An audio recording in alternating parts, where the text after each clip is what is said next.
So have you ever wanted to try and skyrocket your amount of time that you work, but you don't want to work the super long hours that you've done before? So time blocking would be the answer to that, honestly. So this technique I learned very early on in my time in college when I started getting my shit back together.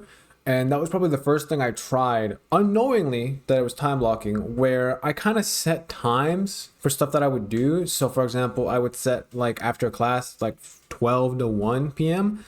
I would just work on the work from one class and then the following day work on another class and just keep doing that. And what I found is I got shit done very quickly and very efficiently. In a sense of, since I only had one thing to focus on for that specific amount of time, everything got done a lot faster than I thought.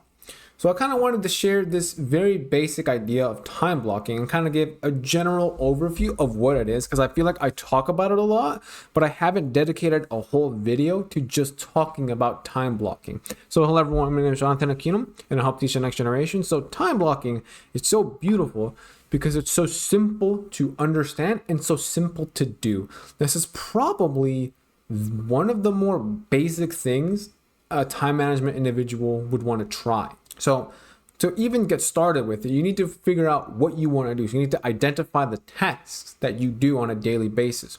So you want to kind of just create, like, I wouldn't say a whole master to-do list, but you definitely want to find a list of tasks that you want to accomplish. So for example, when I was in school, it would be doing all the schoolwork, the essays, the projects, etc. Those would be the tasks that I had to do. So that would be a list. So like I have this essay for this class, this essay for that class, this presentation for this class. I have all those things in mind. Those are the tasks that I would do. And then I would try and categorize them based on how urgent they are, like how necessary do I have to do them this week and how important they are. So going back to the example of, okay, I have these essays. Well, this essay is due this week. So I have to make sure on this week's schedule, I have time blocked it so I finish this essay by like Wednesday, the day before it's due. And for a project that might be due a month from now, I would still schedule time maybe in the future. It's like, so at this point, I would just kind of look at the syllabus again, refresh myself. Following day, I would, outline, like, you get an idea of what to do so you can plan ahead, and it makes the schedule a lot simpler.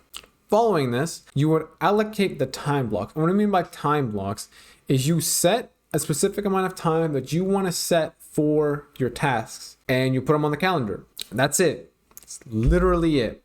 When you set these times, what you're saying is, for example, so from 11 a.m. to around 1 p.m., all I'm going to do, I'm going to do nothing else. I'm just going to work on this essay, on this project, on this business assignment, on this whatever. You're going to do that thing for that time. Are you going to do anything else? The answer is no, you're not. Now, I would say, if you're doing something for like 2 hours, for example, I would include like a 15-minute break at some point or some breaks at some point. If you're a bit newer to it and you're not used to working longer periods of time uninterrupted. But if you can, just grind it out. But I personally would say, if you're someone who's new to this idea, I would definitely say incorporate some breaks into it so you get used to them. So that's kind of following the idea of another technique, the Pomodoro technique, where you work, I believe it's like, depending how much time, like 20-30 minutes, you take a couple minute break, work again, take a break, work again, or you work like 15-minute break and then work the rest of the time. Whatever works best for you, that's what I would do. And you repeat that for the following things you have to do. So if you have, let's say, class, you would time block for class. If you have business work, you time block for your business work that you have to do. Now, obviously, it depends on when you work best. I would say if you want to maximize the amount of effort that time blocking gives you, I would definitely say to put the hardest stuff in the morning or whenever you feel you're at the most peak level of comprehension and such, so you can get it done. And what you might be thinking is, well, didn't you say that I didn't have to work more time? Well, that's the thing. You set the amount of time, but from what I found, is stuff gets done a lot faster when you only focus on one thing. So I remember vividly, I had to write, I think it was a 10-page, I believe it was a 10-page essay. And I was just set it for about 3 hours to write the 10-page essay. I had everything already written out. the outline, what I was going to do. I kind of had everything ready. I just had to actually write it. So I said 3 hours, assuming it was going to take 3 hours. No distractions, correct music playing, lo-fi and such. And in a great, I think it was in the library at the time, I was in a great environment. I kind of looked at my clock. Well, I started at around noon. And at 1:30, I was like, oh shit, I'm done. I wrote an entire 10-page essay in an hour and a half when I gave myself 3 hours. Because you're so dedicated and you're so focused and you're so zoned in. It's like, this thing is going to get done in this time. What usually happened was stuff got done earlier than expected. And that wasn't a one-time thing.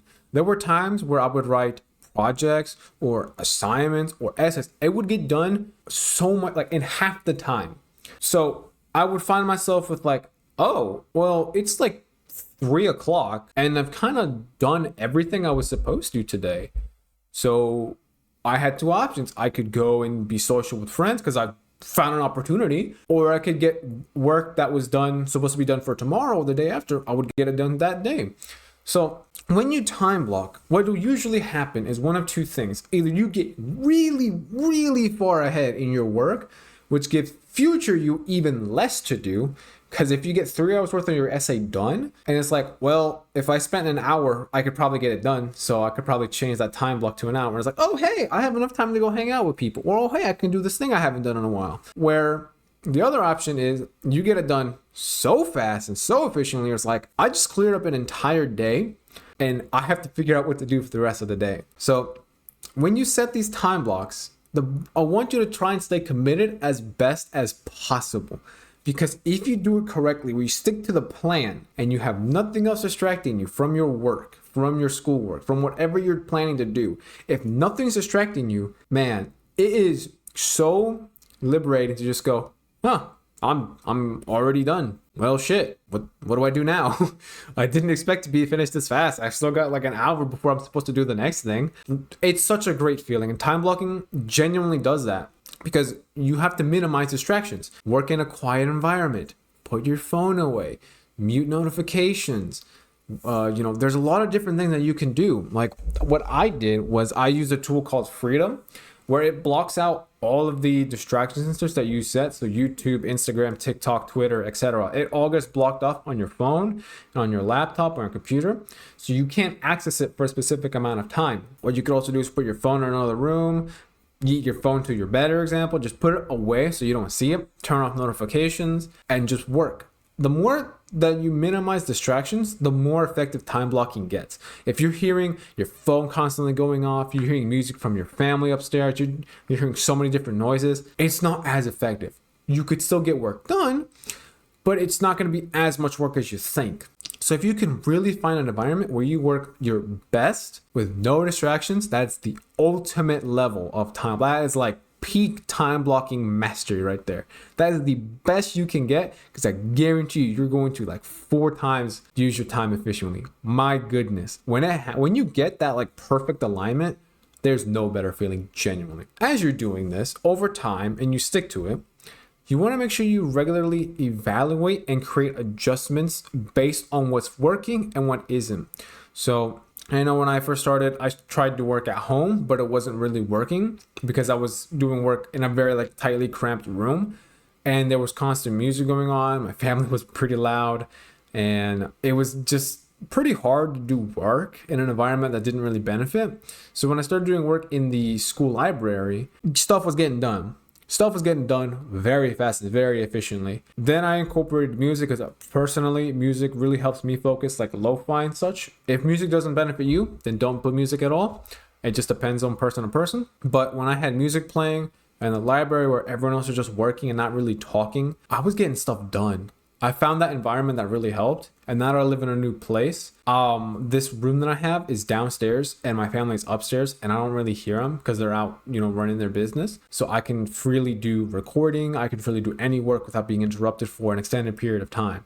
So whatever adjustments that you have to do, make sure you understand why you have to do them and what happens if you do them. So if you're in a noisy environment, such as I was, move to a different environment. So local library, school library, cafe, for example, like a Starbucks or something. Something that is quieter than your current location will boost your productivity. If your phone's distracting you and then you're out in the environment that you're working in, maybe put your phone in a bag, maybe put your phone away, just turn off notifications, silence it, just put it away. It genuinely will help so much. If the laptop is the issue, find blockers, find something to make sure you're not going into other things and such. And genuinely, you'll have a lot more success. But I'm talking a lot of success, and working. However, even with time blocking, you will get overwhelmed because you're doing so much work in such little time that you're gonna get a bit tired. So I would still also time block relaxation, regular exercise, hobbies. I would still time block that as well so that you know, okay, so I got this done. So now I can go work out now. Then I'll go back to doing some more work from this specific thing. Then I'll go and probably have dinner with friends and then go on the rest of my day. If you plan out like that, then you've already got the basic idea of time blocking. You time block the times you eat, the times you work, the times you do your things. It's that simple, honestly. For my calendar, when I was first starting, I had the things I had for schoolwork, then my work, then my business, time I sleep. That's all I had on my calendar, and it worked very well for that time. Nowadays, I kind of have my business work, the times I eat, the gym, and sleep. I don't have much else. I have family time, but that's like, and a different dedicated time. But otherwise, it's very easy to understand this. If you get it done correctly, man, you are going to do so much work in so little time. It's going to be crazy just how efficient you can actually be. Genuinely, this is very overpowered. And even then, there might be even AI that can time block for you. I'm personally still researching that and still kind of testing that.